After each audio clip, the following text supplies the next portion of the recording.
Hey there, fans of the strange, dark, and mysterious. If you're into stories that make your skin crawl and keep you up at night, then buckle up because this one's a doozy. Before we begin, tell me, where are you listening from and what time is it there? The stories. These archived tapes were a warning at the lake. The county kept a box of old tapes that nobody requested, though people mentioned a lake in half the labels.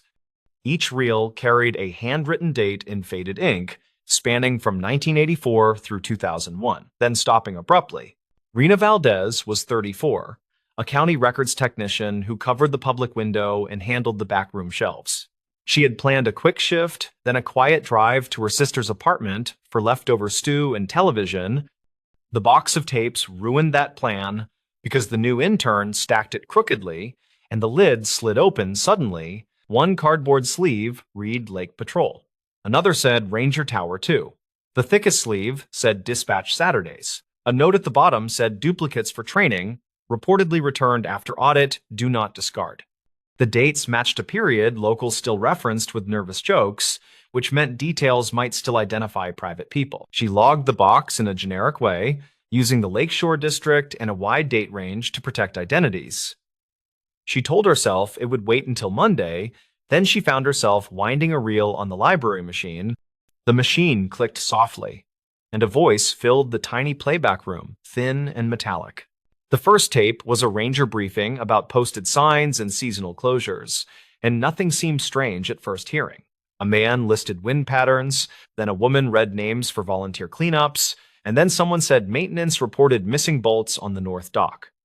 The voice added that the bolts were not stripped, they were removed carefully without damaging the boards. A second tape included a dispatcher answering calls about diesel sheen near the old boat ramp. According to the label, fishermen reported a smell like hot plastic, and a teenager reported chain rattling under the planks after dark. The dispatcher kept people calm while advising them to stick to lit areas and avoid the roped section. Rena paused the machine and wrote notes in her spiral, keeping each line factual with times and initials.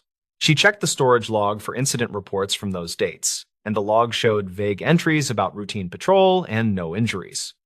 It seemed like a cluster of small maintenance problems, which did not explain the careful script on the warning sleeves. She switched reels, and a new voice took over, quieter and closer to the microphone. The label said Saturdays 2, with a date from 1991 in shaky handwriting and a stamped number. The voice mentioned archived calls about chain noises again, and added that footprints led down the roped section in soft silt. Someone in the room asked about weather, and the answer was light wind, clear night, no boats scheduled after sunset. The voice then read a memo that asked rangers to log all interactions with a particular vendor near the snack stand. It said, do not escalate, document demeanor, and confirm hours against posted permits, using a separate clipboard. Rena recognized the clipboard instruction style, which matched old county risk templates for potential liability tracking. Vendors generated paperwork when things went sideways, especially near open water with kids, which made steady documentation crucial later. Still, the tapes kept circling the same triangle of dock bolts, chain noises, and the roped section. She printed a map from the binder with blank labels, then drew a tidy triangle between the dock, the snack stand, and the ranger tower. The map helped her visualize lines of sight, and she started marking places with little asterisks for maintenance incidents. The roped section sat slightly east, hidden from the snack stand by cottonwoods, which mattered for visibility. Another reel played a clipped exchange where a ranger told dispatch that a gate lock appeared new and unregistered. The ranger added that cones were moved and a laminated warning sign had clean nail holes without rust. The dispatcher asked for photos, and the answer was already taken and copied for the folder labeled permits. The next tape changed tone with a shaky breath before an officer started reading notes into the recorder deliberately. He said witnesses reported a loud splash near midnight, then a truck engine idling on the far turnout. He said tracks showed heavy tread, then lighter footsteps heading back alone, and a partial plate was recorded without certainty. Rena stopped and checked the case index, trying to locate an incident number referencing a midnight splash during that month. The index only showed a maintenance order for replacing stolen chain and a request for more reflective tape.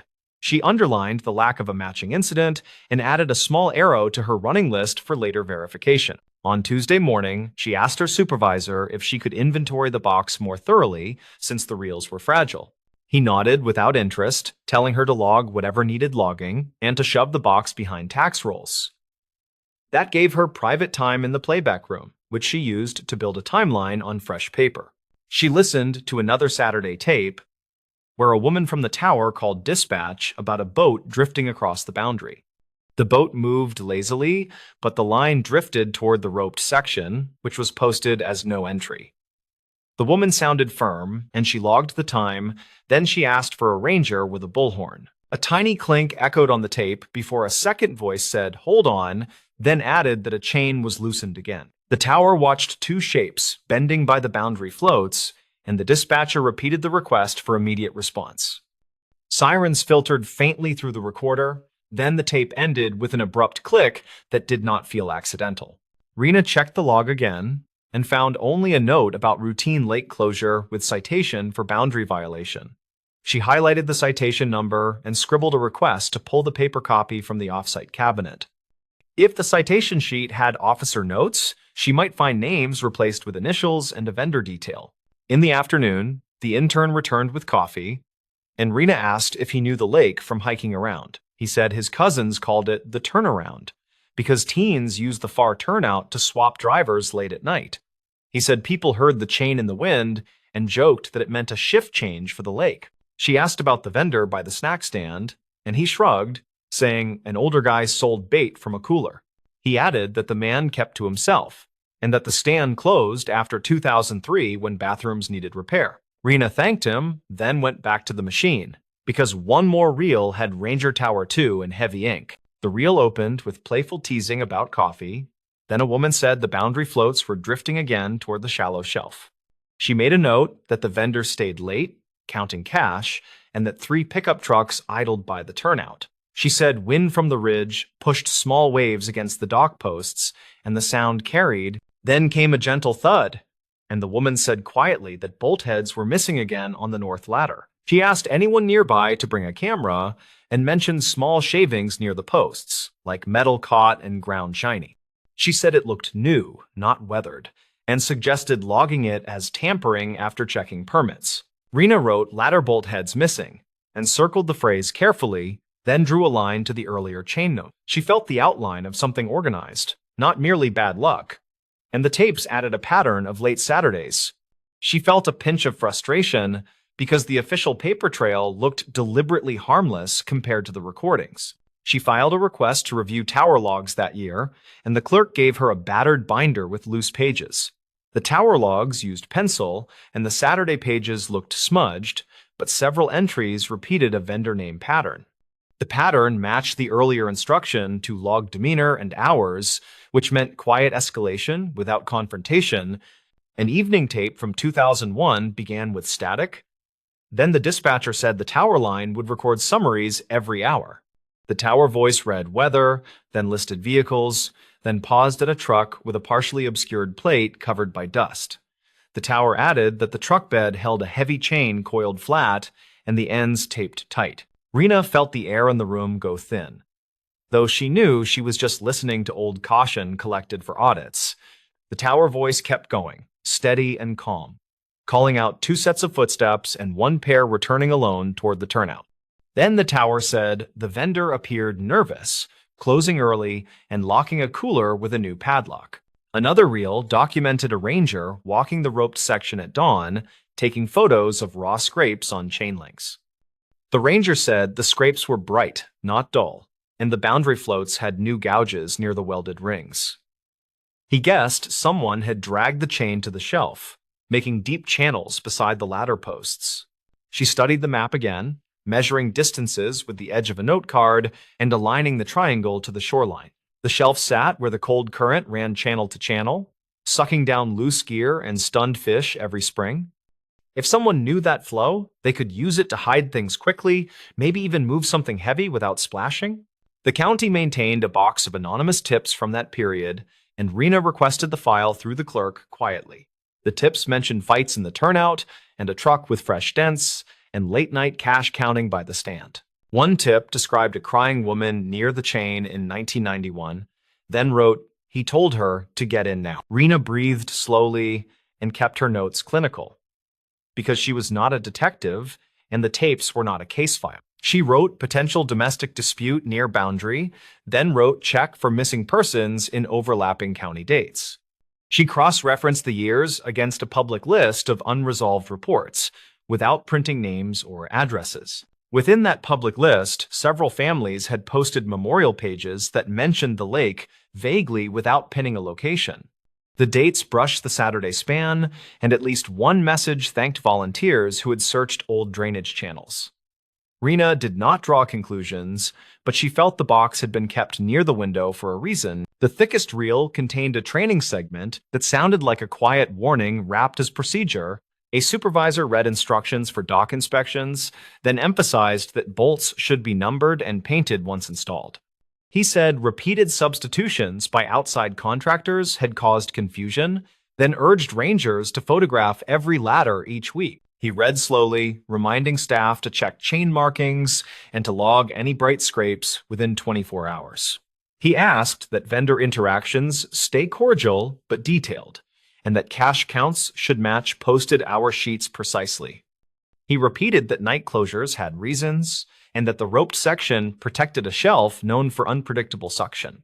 The tape ended with a short statement that felt heavier than a standard sign-off, even to someone outside enforcement work. The supervisor said the lake keeps receipts, and he called tape steel a kind of ledger if you knew how to read. He then asked that all summaries be placed in the Saturday binder, followed by a written note in the permit folder.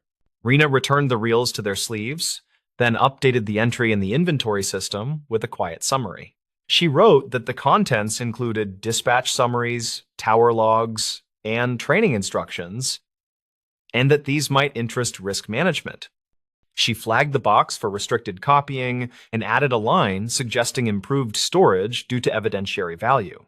That night, she drove to the lake and parked by the official overlook, staying within the open hours like a normal visitor. The water looked glossy and harmless, and a steady breeze shoved new leaves across the shore in rattling waves. Families packed up coolers, while a ranger checked the rope line and reset a slack float with a practice tug. She walked the path between the tower and the snack stand, then down to the dock where the ladder bolts gleamed. They were painted red, and small numbers were stamped into the heads, which suggested a new practice after the tapes. A sign near the rope read "No entry, shelf unstable," and the letters were bold without clutter. A man in a lake crew shirt saw her taking photos and asked if she needed anything, and she said just admiring. He nodded and said they had redone the hardware, then added that the chain had been upgraded to a heavier gauge. He pointed out a new anchor a few yards deeper where the current used to pull and said it cost plenty. She asked if the improvements followed a particular incident, and he smiled without offering details, then looked toward the tower. He said the lake gets busier every year, and they prefer keeping rules friendly and simple to help everyone. He wished her a good evening and kept walking, tapping each cleat along the dock with a small hammer. At her desk the next morning, she wrote one final paragraph for the internal memo, careful with every single word. She explained that the tapes documented a pattern of weekend tampering around a hazardous shelf with persistent chain disturbances. She wrote that witnesses described idling trucks and partial plates, and that tower logs flagged a vendor for careful tracking. She recommended digitizing the reels, then filing them with risk management as potential warnings that improved current safety practices. She attached her timeline and map using initials and generic labels to avoid identifying anyone who might still live nearby. She kept her tone neutral because the point was preservation, not drama, and the tapes already carried weight. Before sealing the memo, she added a small line that explained how the tapes worked like a quiet lighthouse. They glowed in the dark of back rooms, keeping watch over a place that looked relaxed but demanded attention. They did not accuse anyone directly, but they pointed toward the triangle where the water kept its swift accounting. She delivered the memo to her supervisor, who skimmed it, then set it aside for the weekly folder without comment. He asked if the reels were labeled securely, and she said yes, and he nodded and said good, thank you. The box returned to the shelf, but the entry now carried a bright strip indicating restricted handling under department guidance. A week later, risk management requested digital transfers, citing an internal review of seasonal safety procedures for public areas. They noted that the dock hardware had improved and that the chain layout matched new engineering reports after recent surveys. They asked for any additional recordings from surrounding years to complete their context for training material. Rena stayed out of that conversation because her role stopped at preservation, though she felt a calm sense of completion. The Saturday binder had finally spoken in full sentences, and everything pointed toward the same quiet conclusion. The tapes were a warning written in small sounds that added up to a clear map of careful harm. When she finally visited her sister that weekend, the stew tasted warm, and the apartment felt crowded with plants. She described none of the lake details, only saying she liked hearing old voices explain rules that still mattered today. Her sister laughed and said she had always loved rule followers because they were the ones who kept doors from sticking. In the months that followed, the dock signs stayed bright, the chain stayed tight, and the roped section kept its distance. Families watched sunsets without wandering across the floats, while rangers checked the ladder bolts and stamped numbers. A new plaque near the overlook said thank you to volunteers for years of safe seasons without naming anyone specifically. People told stories anyway, because lakes attract stories, and most were harmless and not entirely accurate. Rena preferred the tapes because they never chased drama, and they always returned to measured facts. They cared about footprints on silt and bright scrapes on metal and the way a current can tell time. If someone asked her privately why a box of tapes mattered, she offered a simple answer without personal detail. The lake taught the staff to listen for small patterns, and the tapes taught the staff to write them down. Warnings are not always loud, and sometimes they arrive as quiet instructions that keep strangers safe. She thought of the supervisor who said the lake keeps receipts, and she believed him without needing a name or headline. The water gave back bolts and shavings and slack rope, and the staff learned to read that ledger patiently. In that way, the old Saturday voices kept working, guiding hands without demanding attention or applause. By the next summer, the tower logged more visitors and fewer citations, and the vendor stand sold cold drinks, not bait. The chain still hummed on windy nights, but people heard it as a plain boundary, not a rumor. The tapes stayed in climate storage, digitized and labeled, a warning preserved as training rather than tragedy. When the county finally archived the memo with the transfer receipts, Rena slid a copy into her personal binder. She liked the neatness of an ending that did not demand a dramatic reveal, only patient steps that matched evidence. The lake did not need a ghost, it needed attention, and those tapes had asked for it many years ago. She drove by the overlook after work one evening, watching the sun burn down into a clean line on the water. A ranger tapped the cleats again, just like before, and the chain lay tight and bright across the current. The triangle she drew on paper felt like a familiar shape in her mind, precise and ordinary, and finally understood. The stories. Why this librarian reopened a cold map drawer. In late September of 2014, the Quiet Town Library off Route 47 got a new head librarian named Corinne Ashland.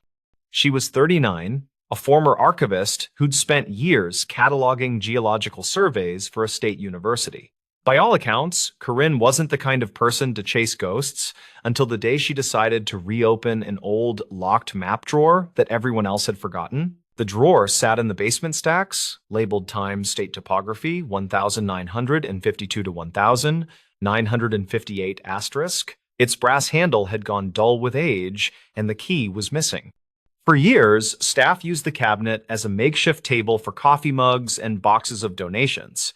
But one morning, while rearranging a shipment of donated atlases, Corinne noticed a faint rust-colored smear near the label. It looked like dried clay or maybe iron dust. Either way, it didn't belong there. She mentioned it to her assistant, and he laughed, saying, "That drawer's cursed. Ask Mrs. Langley. She swears a surveyor disappeared working on those maps." Corinne smiled politely, but something in her stayed hooked on the idea. She asked around. The drawer dated back to when the building served as a records annex for the county planning office. In the mid-50s, several regional floodplain studies were stored there before the files were relocated or supposedly relocated to the state archives. No one ever verified that. When Corinne checked the archive's digital inventory, she found gaps. 4 missing surveys, all from the same year, 1957. They covered a stretch of riverland that was later condemned for a hydroelectric project that never materialized. That evening, Corinne used a universal key set kept for restoration work and opened the map drawer for the first time in decades. Inside were rolled parchments bound with cotton strings, their edges yellowed. Beneath them, she found a tin box wrapped in wax paper. Inside the box lay a water-stained notebook, a compass with a cracked lens, and a faded photograph of 2 men standing beside a field the size of a football stadium, ringed by survey poles. On the back of the photo, someone had written, asterisk, last day before the dig, GM asterisk.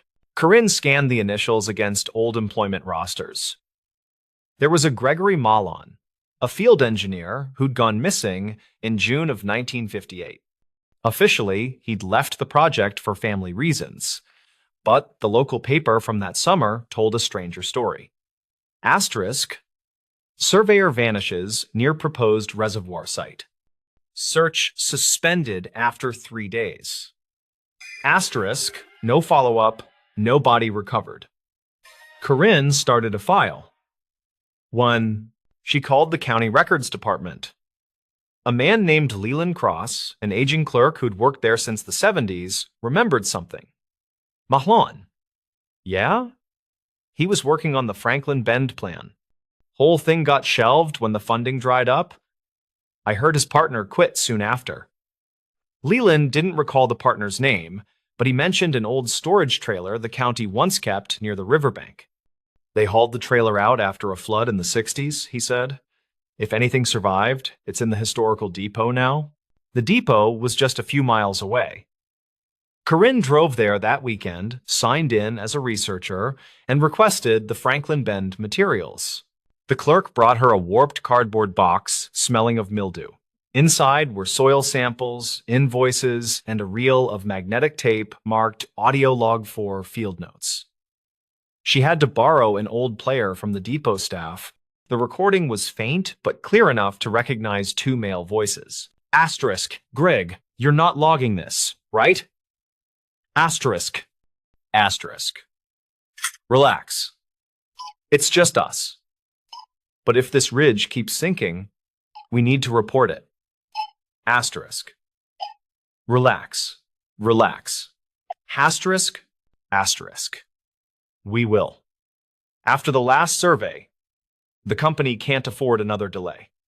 Asterisk. The tape ended with wind noise and a scrape, like a microphone hitting dirt. Corinne replayed it 3 times, listening for landmarks. At one point, one of them mentioned mile marker 12 and the culvert by the sycamores. Using digitized topographic maps, she traced those features to a narrow bend along the river, now fenced off as private land. When she brought this to the local sheriff's office, the deputy shrugged. If you're talking about Mahlan, that case is older than my dad. We can't go digging around on private property for a rumor. But Corinne wasn't chasing rumor. She was following evidence. She emailed a geologist friend from her university days, Dr. Theo Ricks, who specialized in landslide patterns. Theo ran a ground-penetrating radar survey along that same bend under a research permit for soil erosion. The data showed a deep subsidence pocket about 20 feet from the current riverline, consistent with an old collapsed tunnel. Theo sent her the printout and a note, asterisk, you might have just found their camp trench. Asterisk. They returned together a week later. Theo handled the radar equipment while Corinne recorded the coordinates.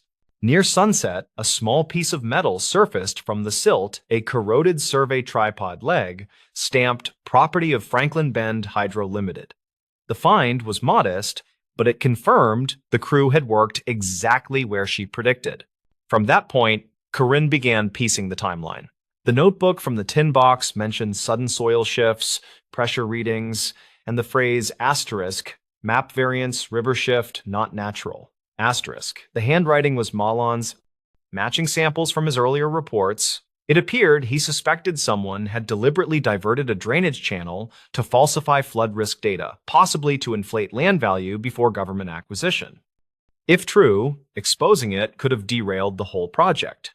The company had millions at stake. Mahlan filed his last note 2 days before he vanished. Corinne cross-checked the company records and found the corporation dissolved in 1961, right after a quiet lawsuit settlement with an undisclosed party. No public record linked it to Mahlan. But tucked inside the notebook's back cover, hidden beneath the lining, she found a short letter addressed to M.R. Hanley, attorney at law. It never got mailed. The ink was blurred but readable enough. Asterisk, they moved the stakes. If anything happens, check the revised map in drawer C. It's the only truth left. Asterisk. Drawer C was the one she'd opened. By early winter, local journalists picked up her findings. The county authorized a limited excavation, mainly to verify the historic maps. When workers dug near the subsidence pocket, they uncovered remnants of an old metal barrel containing drafting tools and fragments of canvas. Among them was a wristwatch, glass shattered, still faintly engraved, asterisk GM, asterisk dental fragments. Nearby, later confirmed Mahlan's identity. The discovery didn't just solve a missing person case, it revealed a quiet cover-up. The original floodplain data, preserved in those maps, showed the river was unstable long before developers planned the reservoir. Ignoring it had likely saved the investors short-term losses, but cost one man his life. The county issued a formal acknowledgement of error, though no one alive faced charges. The land was later rezoned as a conservation area. Corinne kept working at the library, though people now came from all over asking about the librarian who solved the map mystery. She never took credit beyond saying she just followed what was left behind. The old drawer was cleaned, cataloged, and displayed behind glass with the tin box and the compass inside. Every so often, she'd unlock the case to polish the brass handle, and she'd think about Mahlan's note the way he wrote Time's The Only Truth Left, asterisk. She understood now that archives aren't just about paper or ink, they're about the things people try to bury, and the few who still choose to look. By the next spring, the library basement smelled of fresh paint. The drawer sat quietly in its corner, again, cool metal against the hum of fluorescent lights.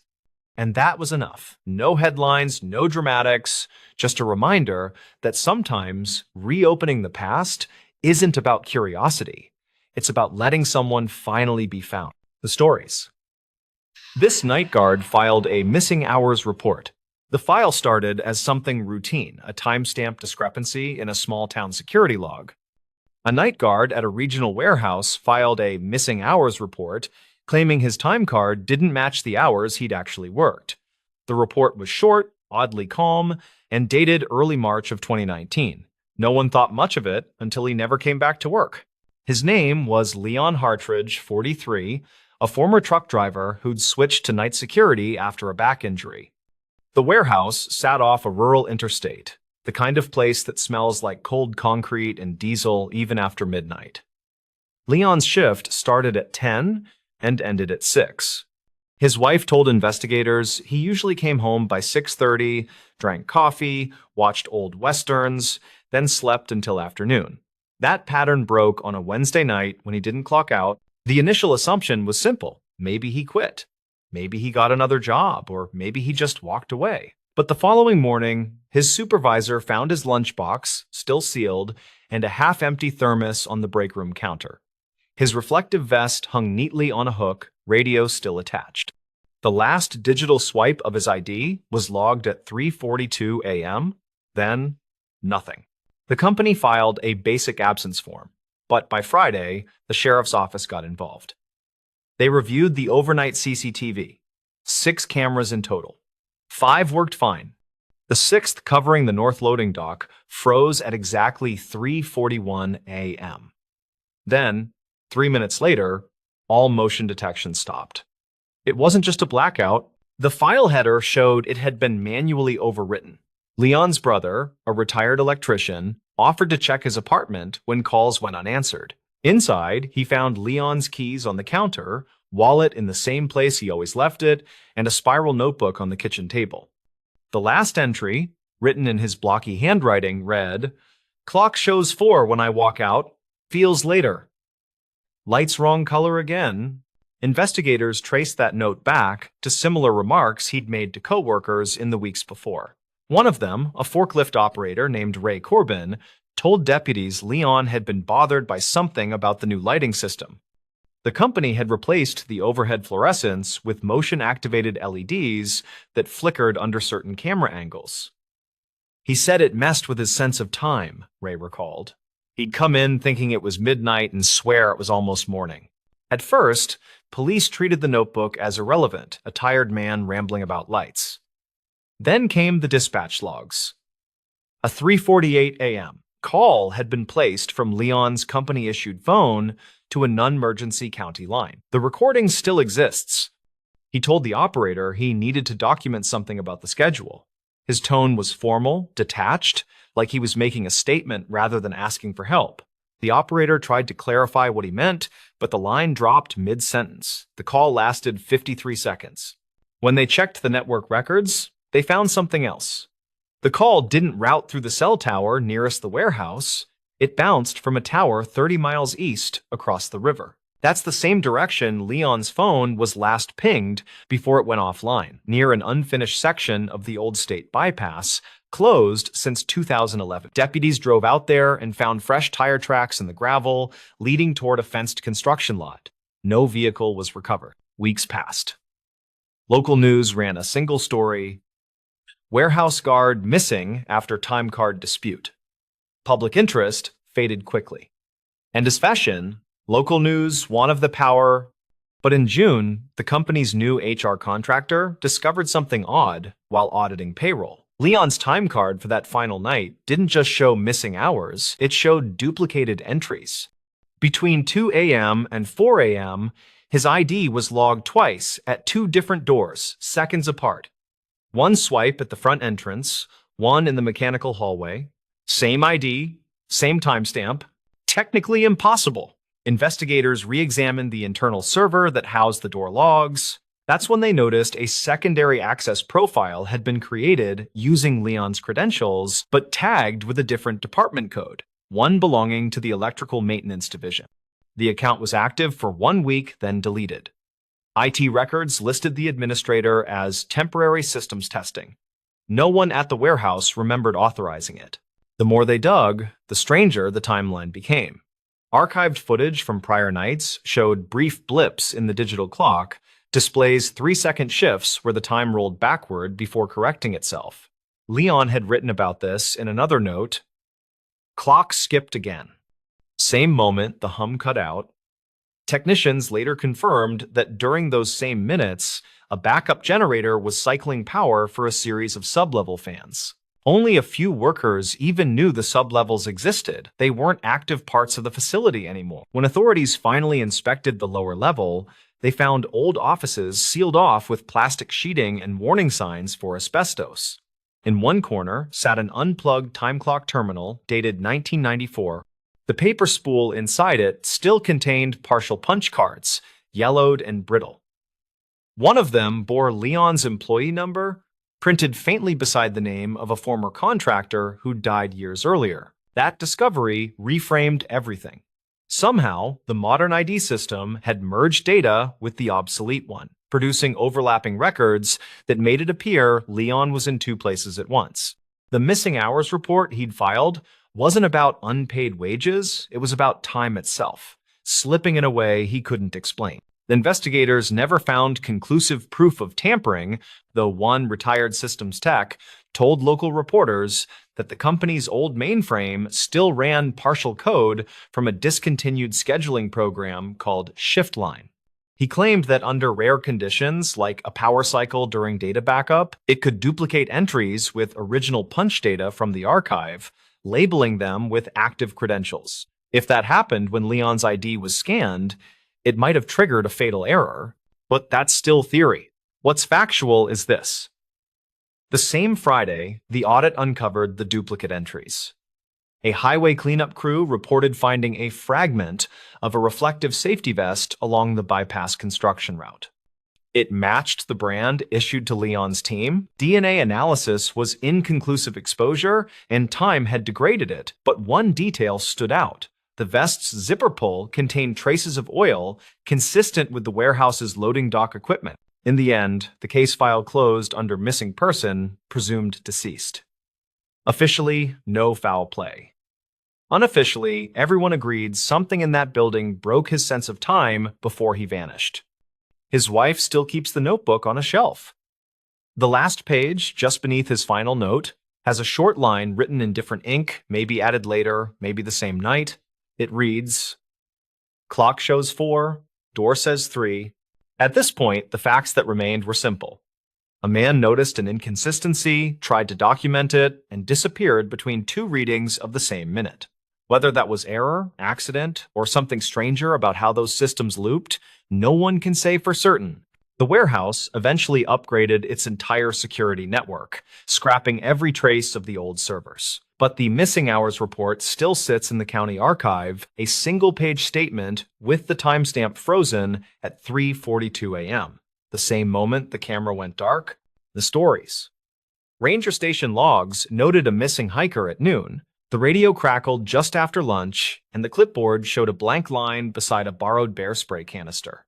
The word missing sat in block letters on the duty sheet, and the clock over the map board ticked louder than usual.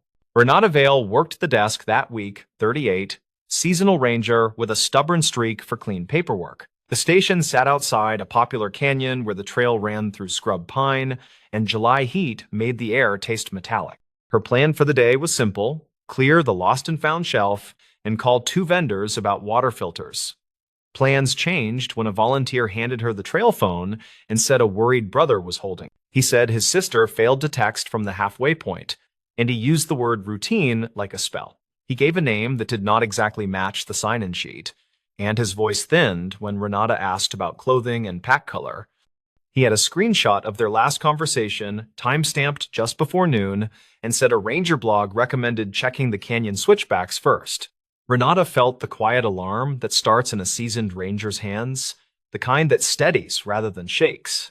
She called the number on the permit sticker that matched the closest name, and a voicemail box chirped with a clipped greeting. She checked the station cameras that watched the parking turnouts and found a silver sedan rolling in at 10:20. The driver wore a brimmed hat and taped the ends of the laces. A detail Renata wrote down because details age poorly when pressure arrives. The volunteer named Marco searched the trailhead kiosk for the morning log, while Renata stepped into the sun and scanned the ridge. Wind pushed dry heat across the gravel, and a jay scolded from the utility pole. She keyed dispatch and said they had a potential overdue hiker, not confirmed, and that initial checks were underway. She kept the language tight because words build momentum, and momentum brings helicopters that the budget cannot always afford. A woman in gym shorts approached with a dog and said she had heard a shout near the lower falls, short and sharp like a name. The dog sniffed the air and leaned toward the creek, then lost interest and sat her down. Renata asked about time and direction, then thanked her and pressed the note card against the map with a magnet.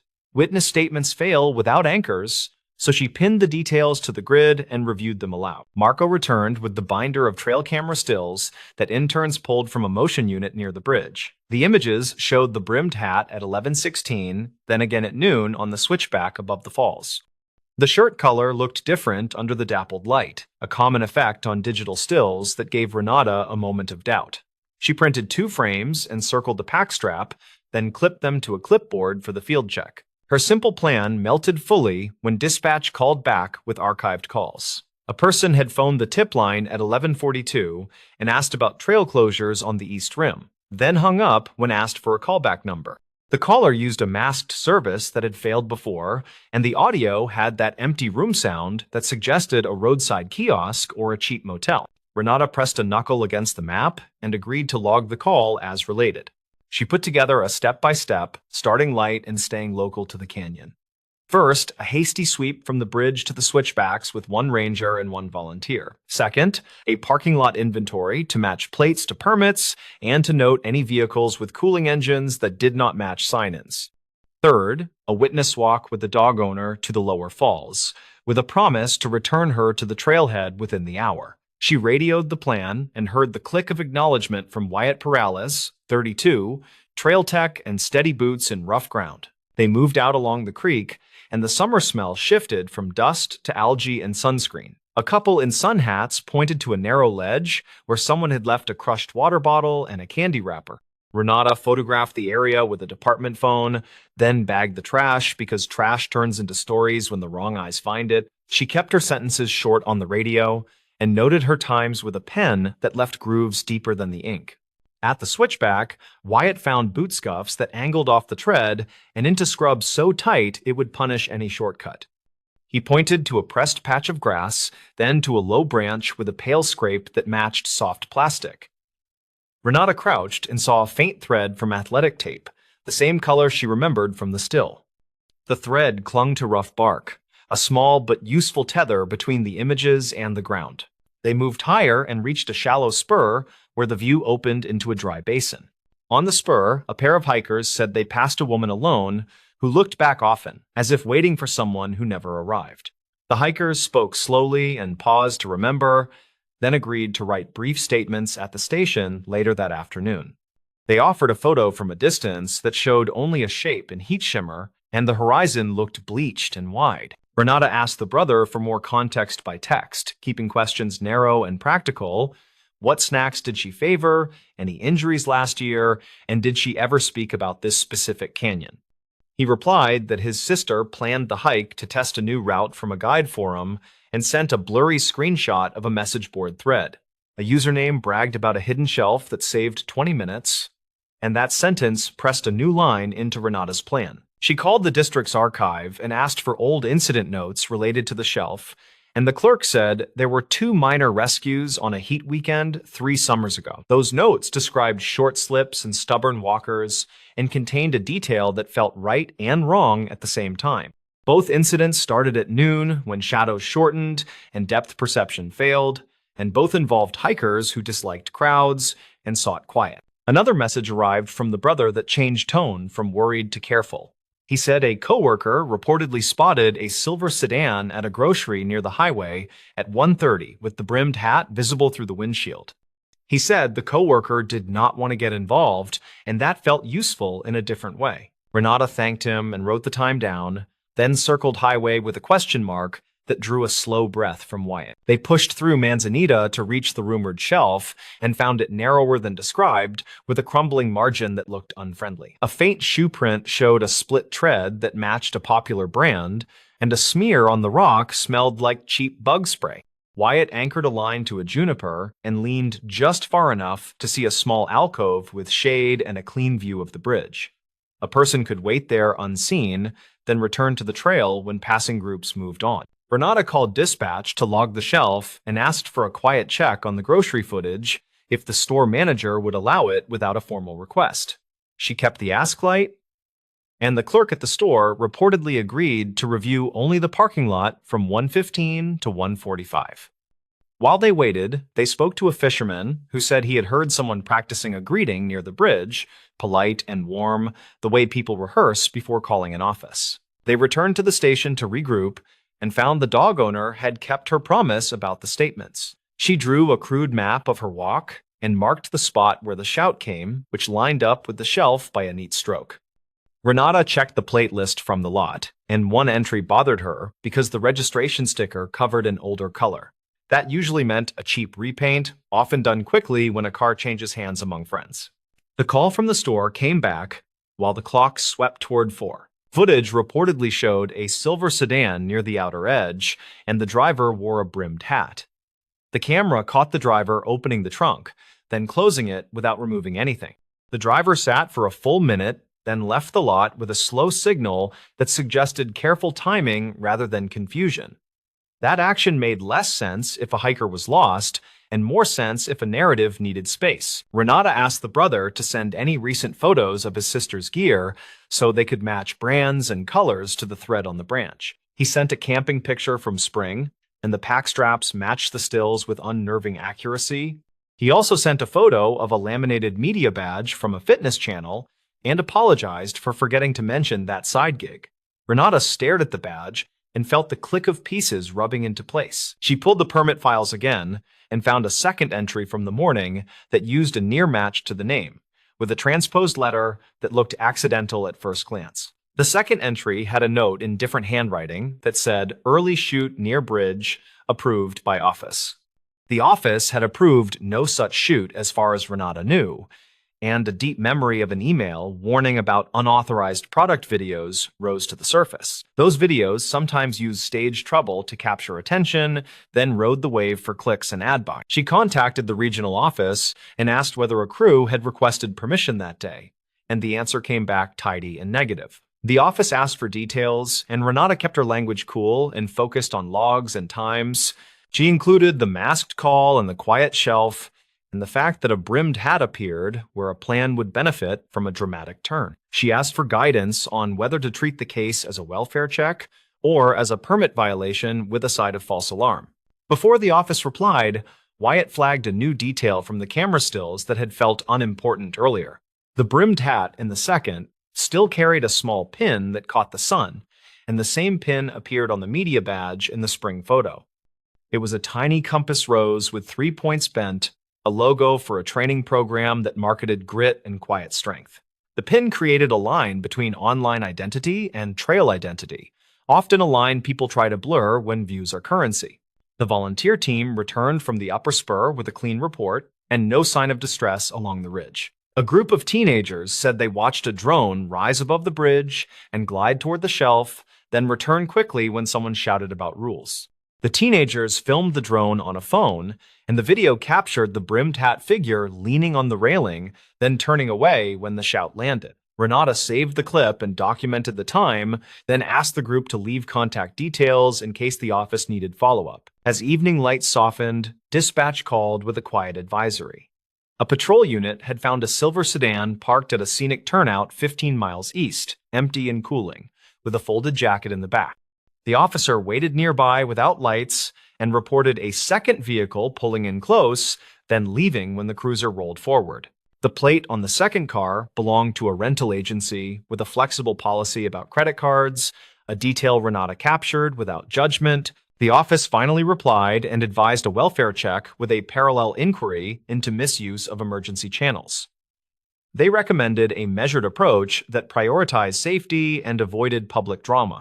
Renata agreed, and then called the brother again and asked him to come to the station, explaining that in-person rooms make details easier to manage. He arrived with shoulders high and hands careful, and he looked like someone who disliked being on the wrong side of a counter. He admitted the channel sometimes staged challenges, and that his sister had pitched a solo speed test that needed daylight and a sense of risk. He insisted that no real danger was planned, only a late check-in, followed by a triumphant return and a lesson about preparation. He said a friend reportedly stood by with water near the highway, and the masked call was about closures because crowds ruined dramatic timing. He said he panicked when she missed the planned text by a full hour and called the station because the bit felt wrong. Renata listened and typed, then asked to speak with the sister by phone. The brother made a call on speaker, and the brimmed hat answered with a small breath, then a quick apology that sounded practiced. She said she was safe and nearby, and that she feared trouble once she realized how many people had watched the bridge. She agreed to meet at the station within 30 minutes and added that the shelf was a mistake because the rock felt greasy and mean. She arrived with salt on her face and a steady gaze, 34, freelance trainer and editor for a mid-sized channel. She wore the pin on the brim and kept her hands open on the counter, then gave a full account that matched much of the timeline. She described the shelf and the alcove and admitted the staged silence to build tension for a cut. She said the drone operator backed out when a shout scared him and that the grocery stop was a pause to decide whether to end the bit early. Renata walked her through the consequences with a calm voice and clear steps. They would log the misuse of the term missing in the station ledger and forward a report on the masked call to the office. They would recommend a fine for the drone flight near the bridge and review the permit files for the transposed name entry. They would also offer a voluntary donation to the volunteer team for the hours spent and recommend a public safety note if the channel posted any edited footage. The woman nodded and said she understood, then asked whether the station planned to call the county. Renata said the county dispatch already sat in the loop, and had agreed to remain cooperative as long as the channel avoided inflaming viewers. She added that the station took missing reports seriously because moments consume resources, and that even staged quiet pressures real systems. The woman agreed to record a clear statement and accepted a brochure on safe filming that looked oddly gentle in the harsh light. Wyatt stepped outside and watched the last cars roll out of the lot, and the air finally cooled enough to feel kind. The dog from earlier barked once from a passing truck, and the fisherman from the creek lifted 2 fingers without slowing. Renata filed the forms and wrote a final note that tied the shelf to the old rescues and the pin to the badge and the masked call to timing. The station lights hummed and the clock hands slid past 6, then found their mark without ceremony. By the time the brother and sister left, the word missing on the duty sheet had a line through it. Renata kept the original note card with the magnet hole because records tell stories when memory wants to embellish. The office would likely call tomorrow and ask for clarifications, and the drone policy would probably gain a new sentence. She felt the usual mix of relief and irritation that follows a false alarm, and the strange sympathy for people who turn risk into currency. Later, the channel posted a short video that downplayed the panic, and the comments argued about rules and grit. The station received 2 thank you emails from hikers who heard the news secondhand, and a complaint from a person who disliked the fines on principle. Renata archived the messages and watered the plant on the windowsill, then wrote one more line in the log about the shelf that was not a shortcut. The sentence ended with a plain warning that noon creates flat shadows and false confidence, a small truth inside a larger one. In quiet moments after a shift like that, she believed most people want a story that forgives them. Trails do not forgive, they teach. And the classroom never closes just because cameras blink. The station would open again at 7, and the clipboard would carry new names, and the clock would tick in the same steady way. Somewhere on the ridge, a jay would scold the wind, and the shelf would wait with its narrow promise, ready to turn bravado into paperwork. The stories. Night Guard, who followed footprints beyond the bridge. The first prints showed on a cold night when the river smoked and the closed bridge let out a slow iron groan. Frost held the gravel in a crust, so every step someone took across the municipal yard snapped like thin glass. Merrick Holland worked nights because he liked quiet places and because the warehouse paid overtime when storms rolled in. He was 41 by the last week of January, and he kept his thermos on the dash while he did his rounds. His plan was simple that night. Check the north fence. Check the generator shed. Sign the log before dawn and head home on the empty road. He saw the prints on his second pass, and their path made little sense when he stood still to study them. The footprints curved toward the pedestrian bridge that crossed the narrow river, which had been closed since late autumn while crews waited on parts. A chain-link panel barred the entrance with a sign that warned about unsafe decking, and Marek knew the sign by heart. He radioed the dispatcher with a routine note, since procedure made repeaters of careful guards. He kept his words easy. He said there were footprints where there should be none, and that he would check closer. The reply was scratchy and bored, and Merrick almost laughed at the familiar tone. The treads were small and tidy, like work boots with a diamond pattern, and each step pressed the frost to a dark oval. The prints went right up to the chain-link panel, then slipped under at a low spot where someone had pulled wire loose. Merrick knelt and touched the ground, and cold shot through his glove while he reset the bent ties. He peered down the dark shape of the bridge and decided he would not walk out there in the cold wind, not without telling someone first. He called again, then kept his flashlight tight to the decking while he stepped forward, and he felt the bridge vibrate under his boots. He moved slow because he always moved slow when he could choose between slow and fast. Halfway across, the prints turned to powder as the frost thinned, and he had to scan both sides for scuffs on the gray boards. He found a faint line where grit had dragged, like something heavy had been pulled by rope. On the far side, the deck ended at a set of concrete steps that dropped to the river path, and here the prints deepened again. They pointed left, past an old pipe cradle and a low stand of scrub willow. Reports in the fall had mentioned fissures along the bank after hours, which was normal, and a few had been moved along without trouble. A clerk at the gas station had told an officer that a man bought batteries and duct tape in the same visit, which was normal enough, though people sometimes remember strange details when asked at night. Dispatch logs showed power dips near the intake station from time to time, and maintenance had chalked that up to loose connections in cold weather. Marek followed the prints along the river path until they vanished near a patch of bare gravel that the sun struck most days, even in winter. He stood there and listened. Somewhere upstream, an owl made 3 soft calls, and a semi rolled past on the highway with a roar that shook the willow branches. He decided he had gone far enough for one night. He photographed the prints on his phone and headed back, and he wrote a careful note in the log before dawn. By the next shift, the frost lifted late, and the yard lights burned a clean white circle on the gravel. Marek checked the generator shed first and noticed something he could not shake.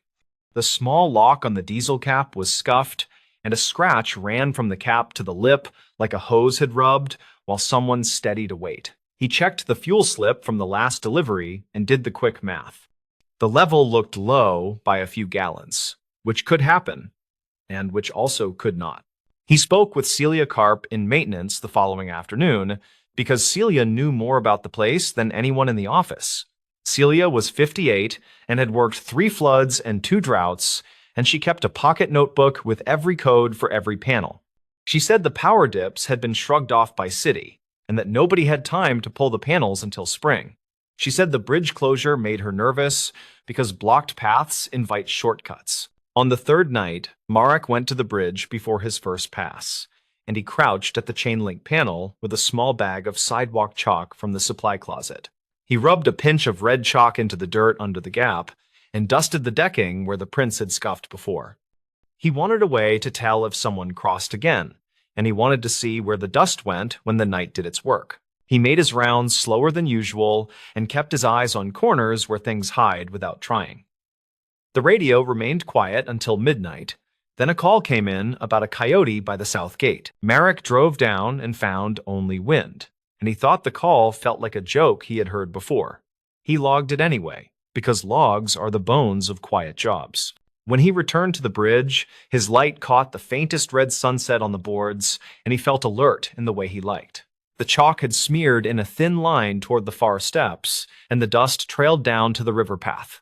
On the gravel, small red flecks marked an arc that led behind a stack of old culvert pipe where few people bothered to look. He moved closer and found a cooler wedged inside a culvert mouth, and an inverter buzzed inside like a tired hornet.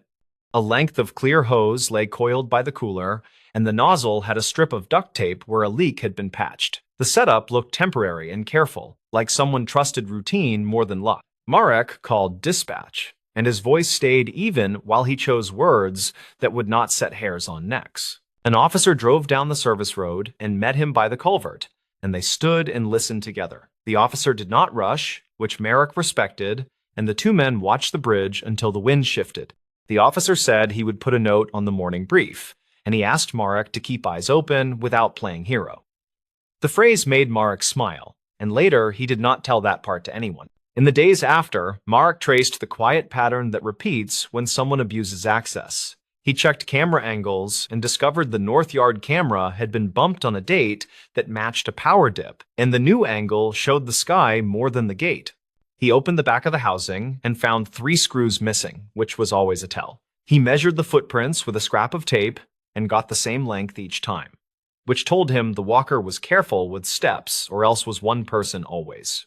He walked to the diner 2 blocks away during the afternoon and chatted with the cook named Huxley, who knew every vehicle that rolled through after midnight. Huxley said a man in a dark jacket sat late 2 nights a week, always with a single cup of coffee and a pocket radio on the booth seat. Huxley said the man tipped exact change and left when the freight trains crossed the river, which happened near the time Marion Street patrol cars swapped shifts. At the yard, a temporary guard from an agency had been filling 2 nights that Mark traded away for overtime on weekends. The temp signed the log with 2 letters and a quick crooked line. The initials were H and P, which matched about 1,000 people and which could match none. Marek did not care for suspicion as a hobby, yet he did not care for coincidences when fuel levels fell in quiet inches. He sat in his sedan before shift and went through old notes in his glove box where he kept manuals and photocopies. A contractor named Deacon Varelli had lost access in 2017 after a billing fight, and his crew had worked the intake station on that very river path for years. Merrick wrote the name on a small card, then tossed the card at once, because names can lead you down the wrong hall. He kept his attention on the temp schedule instead, and he compared logs against the chalk nights and the reported coyote calls.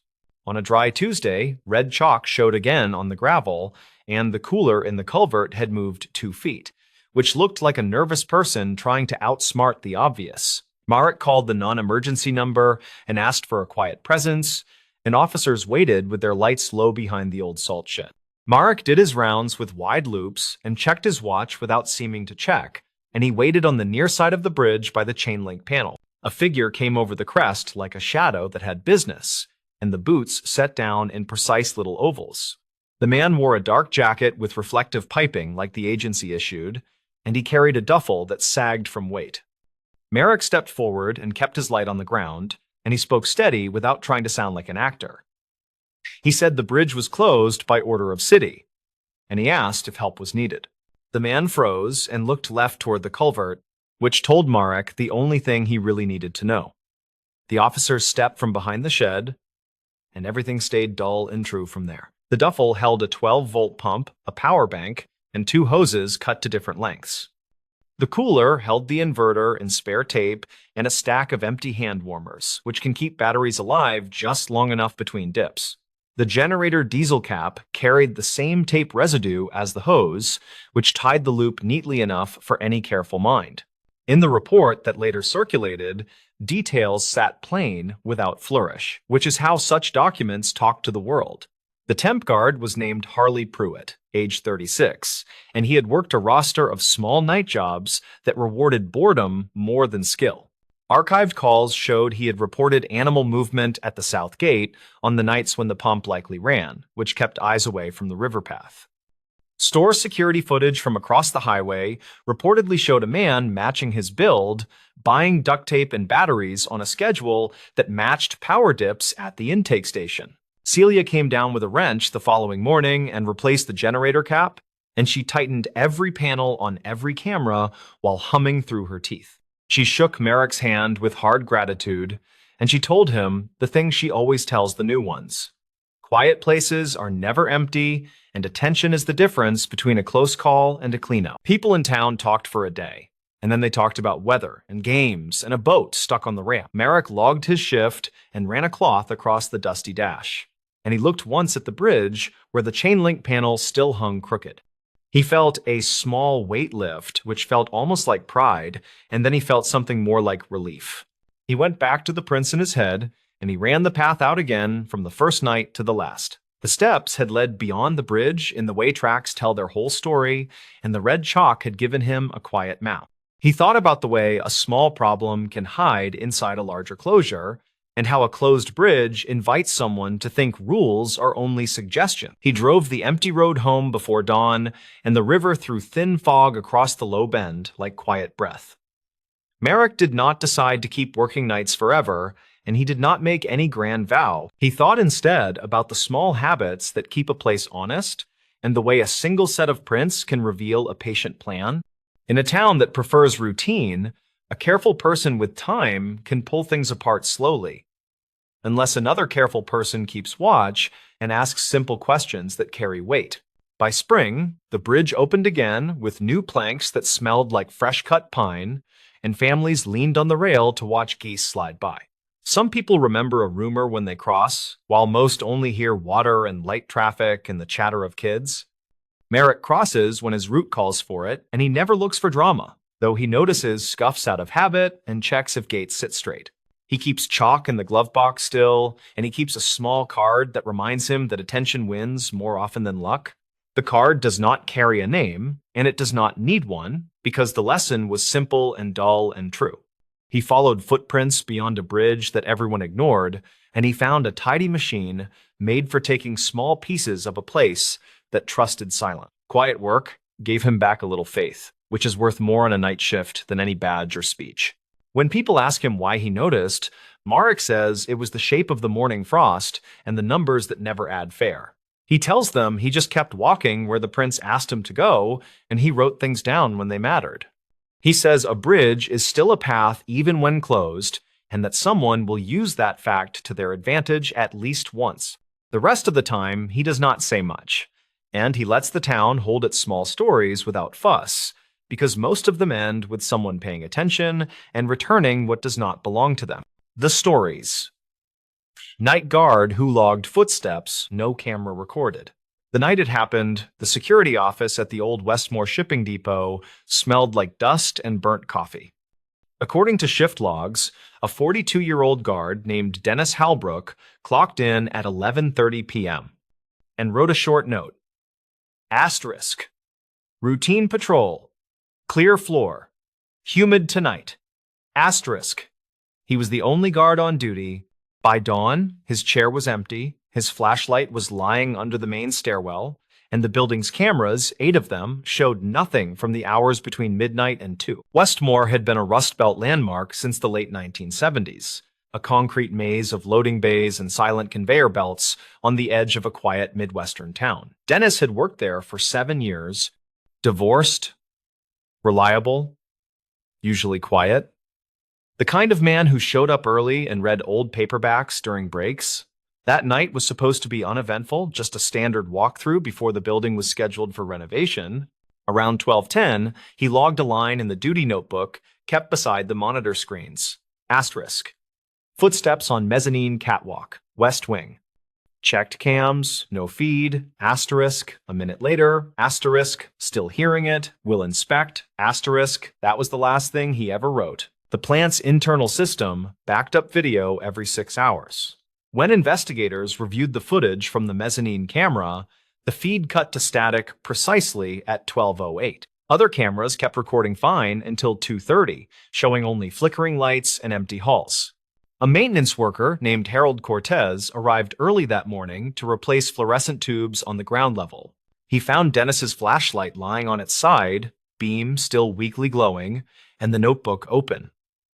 No sign of struggle, no torn fabric, no blood. Just footprints, 2 sets tracked faintly through the dust.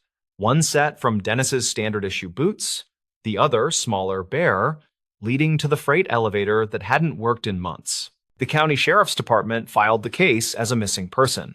Official notes cited malfunctioning surveillance and probable equipment interference. But people who'd worked there doubted the malfunction explanation.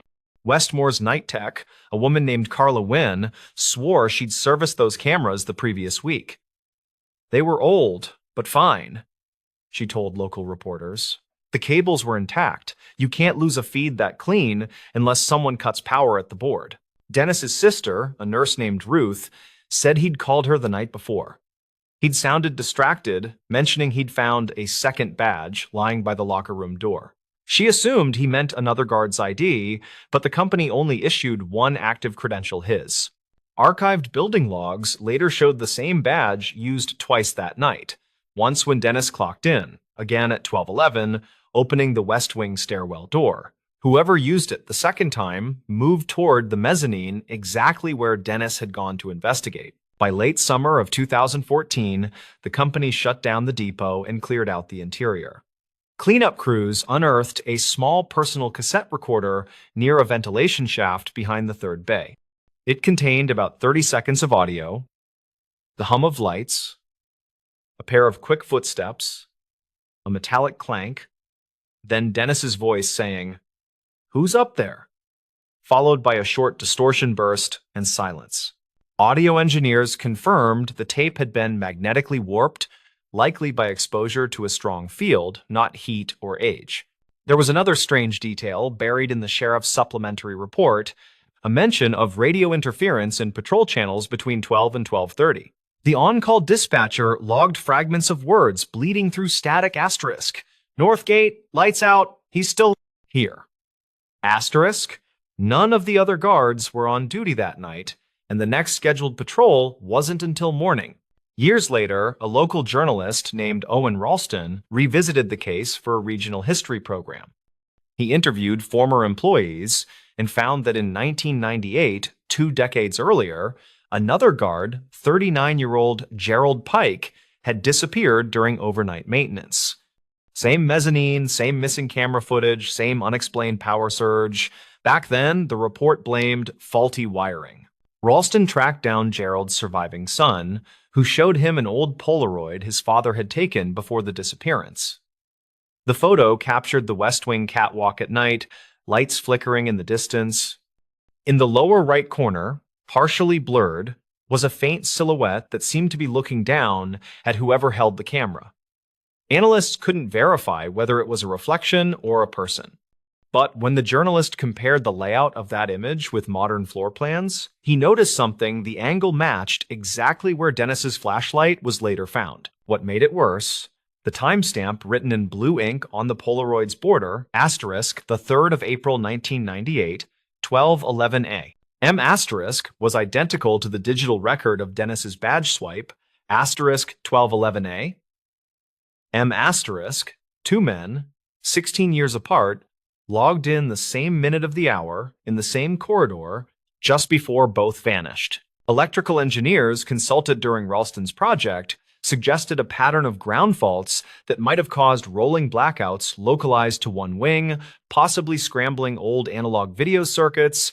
It could explain the synchronized failures, but they couldn't explain how both guards' ID logs and physical traces pointed to motion beyond any camera's field. In late autumn of 2021, the depot site was finally demolished.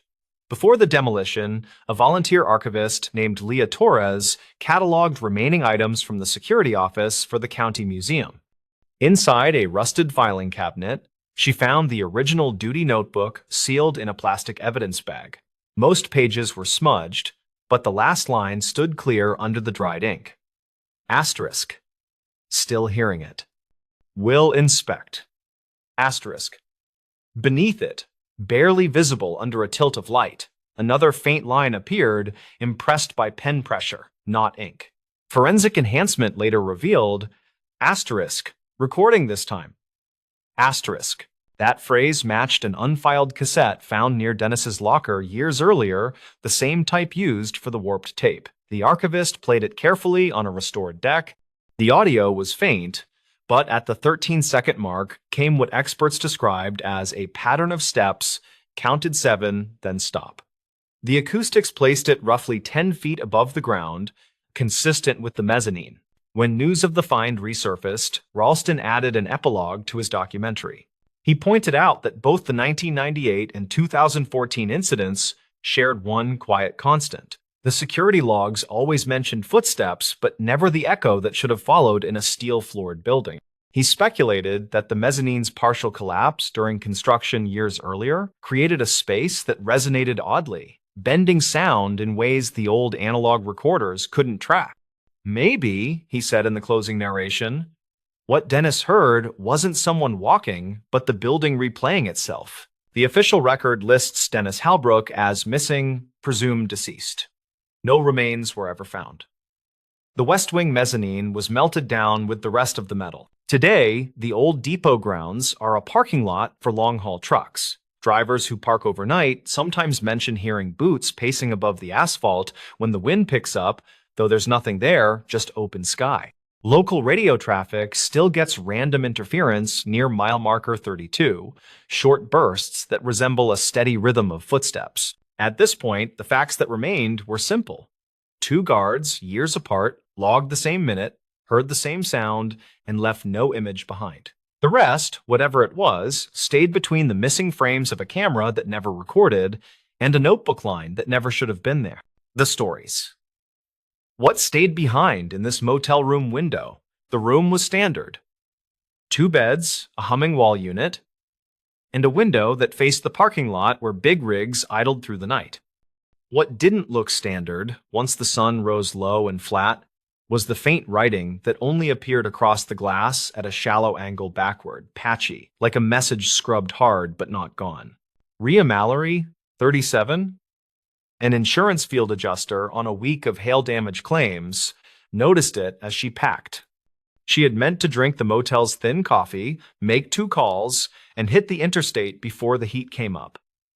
The plan wobbled when the gold light caught on the pane and stitched a sentence out of streaks. She leaned close. 3 words. Reversed, as if intended for someone outside. The first resolved quickest, he. The second took longer, was. The third broke into stuttered islands before joining, here. Rhea didn't trust hunches for work, but she did trust her eyes. The glass held something that wanted to stay.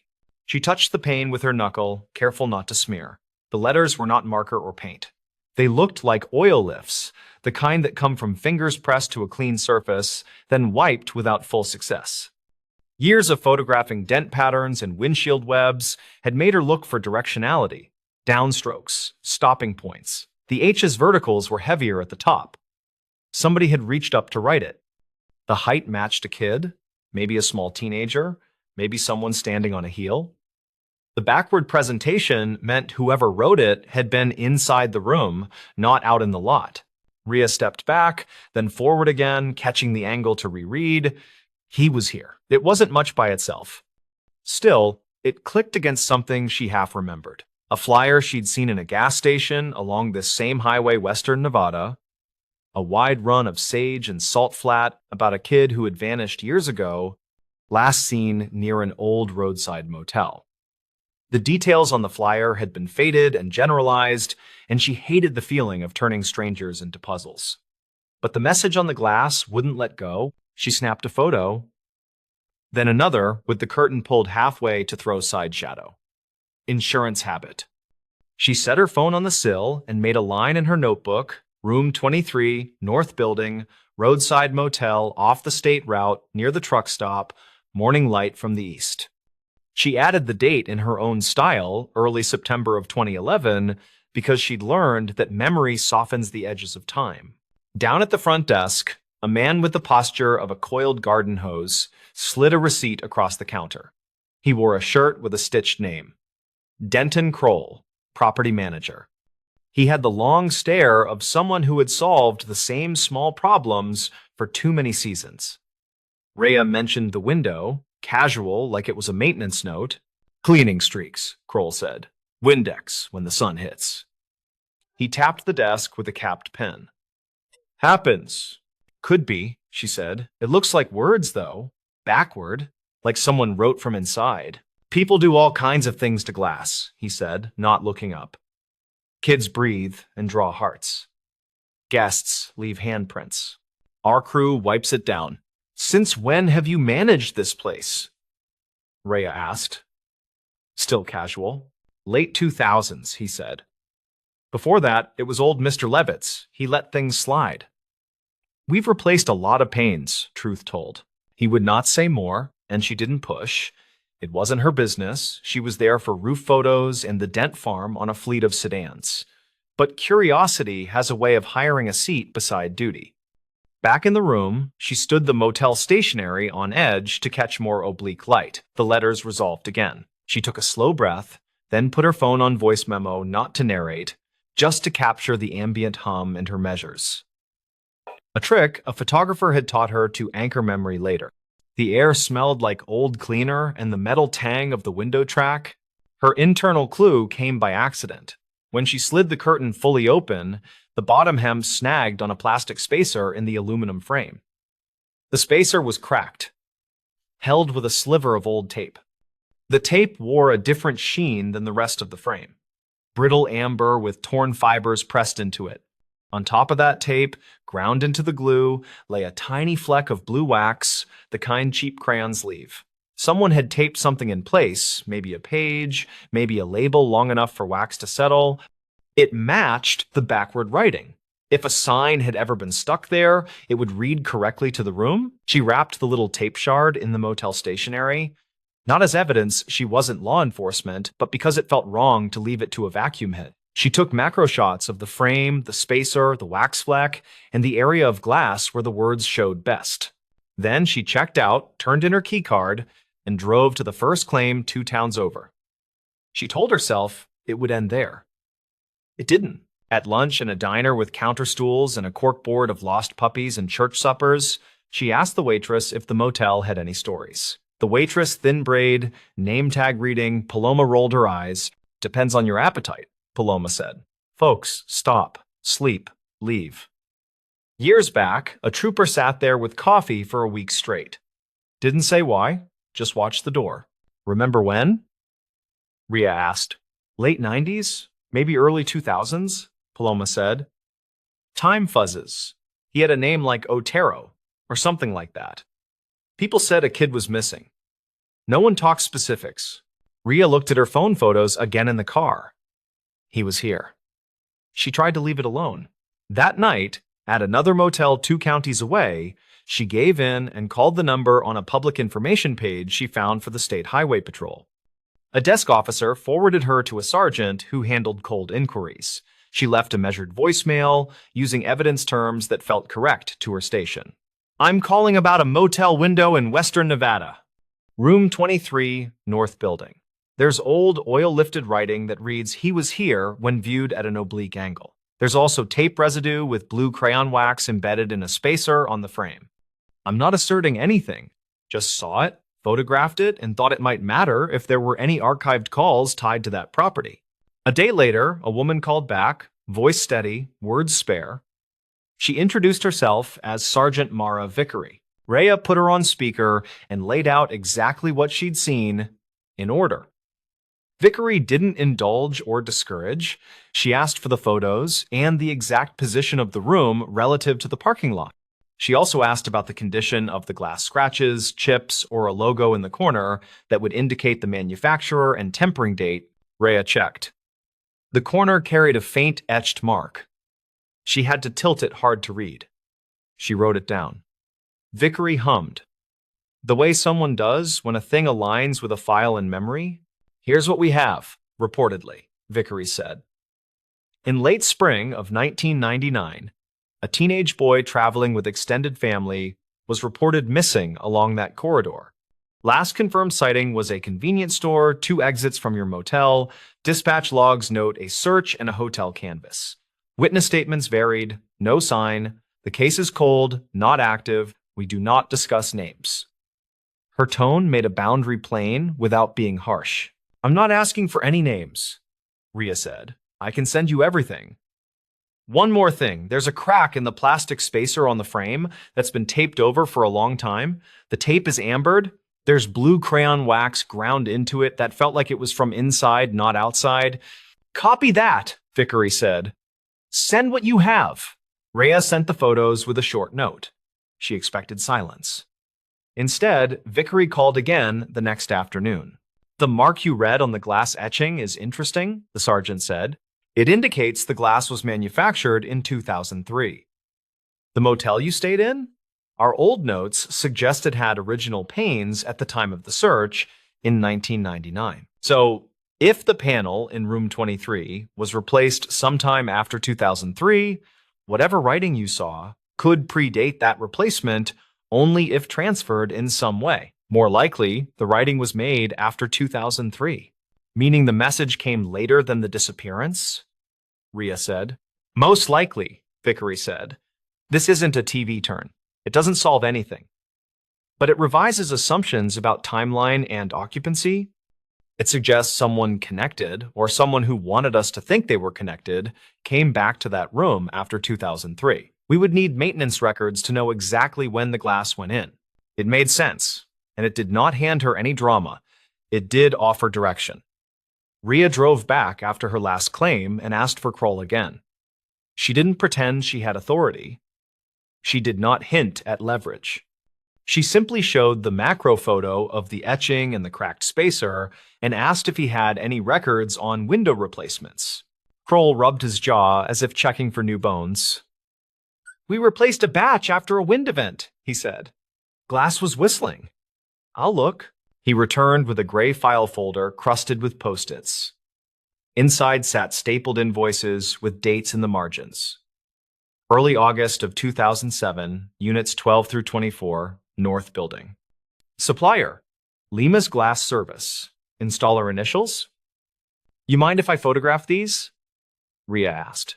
Knock yourself out, Kroll said, and for the first time, he looked tired in a way that wasn't irritated, just human. The external confirmation came when Ria called the number on one of the old invoices and got a man answering on the second ring. Lima's, he said. Hector speaking. He remembered the job, long run of aluminum frames that had gone chalky from sun, Hector Limas said. We swapped panes and spacers where needed. I had to rig a few things because the sill channels were bent. We didn't touch curtains. New tempered glass, stamped 2003 because that's what the distributor had bulk. Do you remember room 23? Rhea asked, knowing the question was broad and that memory is a wide net. Vaguely, he said. I remember one where the inside of the glass looked fingerprinted even after cleaning. We assumed someone had handled the pain before it cured. The housekeeper complained the smears came back in certain light. We used ammonia. It didn't fully lift. That's not unusual. Oils can ghost. Did you ever see writing in the oil? She asked. Could've, he replied. I don't read windows for stories. We replaced what was cracked. You're talking ghosts. They happen. If you think it's more, tell the troopers. She had already done that. She thanked him and wrote his comments down exactly, adding reportedly and remembered vaguely, because precision and humility can keep a story honest. Over the next week, Rhea kept doing her real job, hail dents, roof lines, signature blocks, while she let the window gather its own weight. The sergeant called one more time to say they had pulled the motel's old work orders. The pane in room 23 had been replaced in early August of 2007, matching the invoice. Maintenance logs around that month showed a housekeeping note. Writing keeps showing on 23 window. Tried vinegar. Still shows in morning. That note was funneled through a retired dispatcher named Sella Winters, who had saved a cardboard banker's box of old shift printouts the way certain people keep the world from slipping because they know it tries. A quiet logic emerged. The boy missing from 1999 and there was never a name spoken could not have written he was here on a piece of glass installed 8 years later, unless he returned. That didn't guarantee that he had. The message could have been a relational echo. A cousin, a friend, someone marking grief. But the tape shard and the wax fleck told another piece. The blue wax had come from a cheap crayon, likely pressed while paper was taped inside the frame. That suggested a small person sitting there, drawing, or someone steadied a page while trying to line up letters against the glass. The residue was on the inside spacer, not outside. That meant a moment happened in the room, not on the lot. Vickery asked a small favor that Rhea could do without crossing lines. Return to the room and try to lift a better photograph with crosslight. Rhea booked herself back into the motel on her own dime at the tail end of a loop. She requested 23 and got it after a shrug from Kroll. She came prepared with nothing fancy, just a black foam board to bounce light and a cheap angled flashlight from a hardware store. When the first edge of sun moved off the far hills, the letters bloomed again. She fixed the angle with books and the foam board, then took a series at different exposures. In 2 of them, a smudge sat low and right. Below the third word, barely a mark unless you expected it. It looked like a short curve with 2 dots and a drag. Rhea stared until she understood what shape it wanted to be. A crude smiley face, the kind drawn in 3 seconds by distracted hands. In the room notebook, decades old, Sella Winters had jotted a dispatch aside in 1999 that mentioned the kid's habit of drawing quick smiley faces in margins when nervous, according to a teacher's comment taken by phone. That was not proof. It was a soft echo between 2 separate things. Still, the echo categorized itself as relevant. When Rhea sent the new images, Vickery didn't tell her it solved anything. She said, this tightens the inference that whoever made the marks had knowledge of the kid's habits or was the kid. It also keeps the time frame post-2003. At this point, the facts that remained were simple. A pane installed in early August of 2007 kept showing lifted writing when morning light hit right. Housekeeping noticed. The content read, he was here, and, in some readings, a simple face below. Tape residue and a crayon fleck lived on the interior spacer. Maintenance logs matched the install. A glazier remembered ghosted oils. Dispatch logs from 1999 contained an aside about a kid's doodles. None of that made a clean line to cause. It did what good detail does. It removed a few wrong lines. The twist, quiet but firm, landed 2 months later. Not for Rhea's benefit, and not with fanfare. Vickery called to let her know that, In reviewing archived calls surrounding the motel, a short anonymous tip from late summer of 2007 had been found. The caller, whose voice was masked by the crush of a payphone, had said only, "Check the north building, second floor, room by the ice machine. Mornings show messages." The number had been a dead end then. The note sat in the file without connection because no one had compared it to the install logs. Now they matched. The pane had just been replaced. The message, then, could not be a relic from before the disappearance. It was a marker laid down later, possibly by someone who had returned to a familiar place to say something without saying much at all. Rhea asked the only question she could. "Does this help?" "It helps me not waste time on a wrong year," Vickery said. "Sometimes that's the whole gain." And that was it. No chase, no doors kicked. Instead, a timeline corrected by what stayed behind in a motel room window. Rhea didn't tell the story to anyone who would make it into a campfire shock. She kept the tape shard in a small envelope with the word motel and the date in her hand, even though she knew it had no chain of custody value. It wasn't evidence for court, it was gravity for memory. On her last pass through that stretch of highway before winter, she pulled into the truck stop at dusk and watched the north building of the motel throw its square lights into the lot. The window of room 23 held the look of any other. A woman in a denim jacket let down the blinds. A kid ran past, dragging a suitcase that clicked over seams. None of them knew what the glass had whispered. That felt right. A real story refuses to belong to whoever tells it the loudest. Rhea stood there until the sodium lamps came up and turned everything the same, tired amber. The hum of diesel engines filled the air, the kind of sound that flattens thought. She thought briefly of the words someone had pressed there with damp fingers and of the faint, silly face below. Not testimony, not confession, just a note at the exact height of a small person trying to leave proof of a breath. The truth in it was not the grand kind. It was the modest, late kind, the kind that lets people who do this work say later, with care, that a thing likely happened in a different month than everyone thought, and that a pane of glass, replaced in early August of 2007, had kept those mornings honest for years. She drove away without looking back, because looking back is for when there's nothing left to file. The motel settled into the dark, the windows settled into shadow, and whatever stayed behind stayed there, just oil, just light, just enough